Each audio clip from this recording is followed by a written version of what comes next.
அதிமுக பொதுச் செயலாளர் எடப்பாடி கே பழனிசாமியை முதல்வர் வேட்பாளராக ஏற்கும் கட்சிகளை வரவேற்பதாக முன்னாள் அமைச்சர் ஆர்.பி. உதயகுமார் தெரிவித்துள்ளார். நெல்லையில் செய்தியாளர்களிடம் பேசிய அவர், திமுக மட்டுமே அதிமுகவிற்கு பிரதான எதிரி என்றும், எனவே திமுகவிற்கு எதிரான எந்த கட்சியும் கூட்டணியில் சேரலாம் என்றும் தெரிவித்தார்.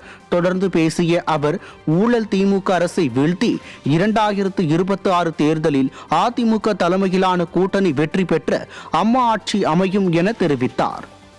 முதலமைச்சர் வேட்பாளர் புரட்சி தமிழர் எடப்பாடியார். அதுல உங்களுக்கு சந்தேகம் இல்லை, சந்தேகம் வேண்டாம். அதனால திமுகவுக்கு யார் எதிரியோ, ஸ்டாலின் குடும்ப ஆட்சியை, சர்வாதிகார ஆட்சியை, மன்னர் ஆட்சியை வீட்டுக்கு அனுப்புவதற்கு யார் யாரெல்லாம் தயாராக இருக்கிறார்களோ அவர்களெல்லாம் அண்ணா திராவிட முன்னேற்ற கழகத்தினுடைய போர்படை தளபதிகள் உழைத்துக் கொண்டிருக்கிறார்கள். புரட்சி தமிழக எடப்பாடியோட தலைமையில் அவர்களோடு சேர்ந்து கொள்ளலாம். யானைப்படை, குதிரைப்படை, பீரங்கிப்படை, வான்படை, கப்பல் படை, அத்தனை படையிலும் ஒன்று சேர்ந்துடும். இப்போ சேர்ந்துக்கிட்டே இருக்கிறாங்க. உங்களுக்கு நல்ல செய்தி வரும். மதுரை மேலூர் அருகே அதிமுக அம்மா பேரவை சார்பில் திண்ணை பிரச்சாரம் நடைபெற்றது. வல்லாளப்பட்டியில் கிழக்கு மாவட்ட கழக அம்மா பேரவை சார்பில் நடைபெற்ற திண்ணை பிரச்சார நிகழ்ச்சிக்கு முன்னாள் சட்டமன்ற உறுப்பினர் தமிழரசன் தலைமை வகித்தார். நிகழ்ச்சியில் சிறப்பு விருந்தினராக சட்டமன்ற உறுப்பினர் பெரிய புல்லான் என்கிற செல்வம் கலந்து கொண்டு சிறப்புரையாற்றினார்.